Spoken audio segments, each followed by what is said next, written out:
Good Tov, good morning. We continue the 3-minute daily dose of Torah. Looking at the oath that Abraham has his servant Eliezer take. And this is what he says. V'ashpiacha ba'Hashem Elohei hashamayim el ha'aretz. I take an oath by God's name.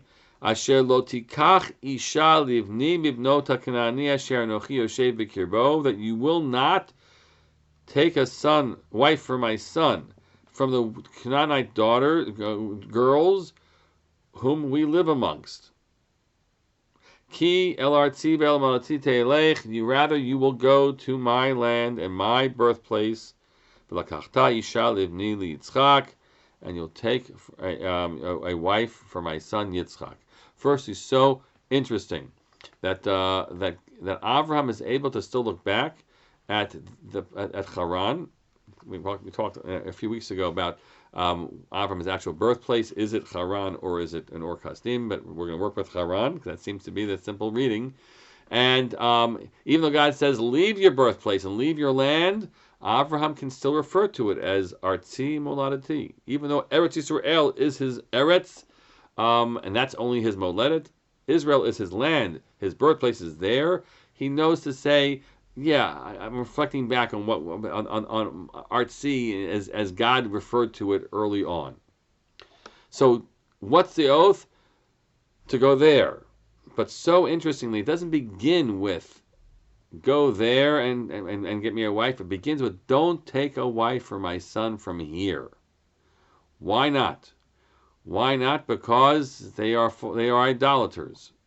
That's the simple reading. They're local, but they're idolaters. And you'll ask me, Rabbi Martyr, but we know everything? We know all of our traditions are clear to us that he left his father, who was an idol salesman and disseminator, and the family were idolaters. So how is it any better to go get a wife from an idolatrous family over there, over getting a local idolatrous family's child? And so some of Farshim actually point out, well, what are your better chances? To have a daughter of idolaters and the family is down the road? You think it's going to be simple to have her say, you know what, whatever my family has done is not what I'm doing, and I'm going to live by your creed? When they're still there, they're still a kind of, they're present. They're present in a life, even if they're not stopping by every day for coffee or to see the grandchildren someday, right? Their influence is very real. If you're going to have to take from a daughter of idolaters, better to take from there, from far away, bring her to our home with her, obviously, her willingness.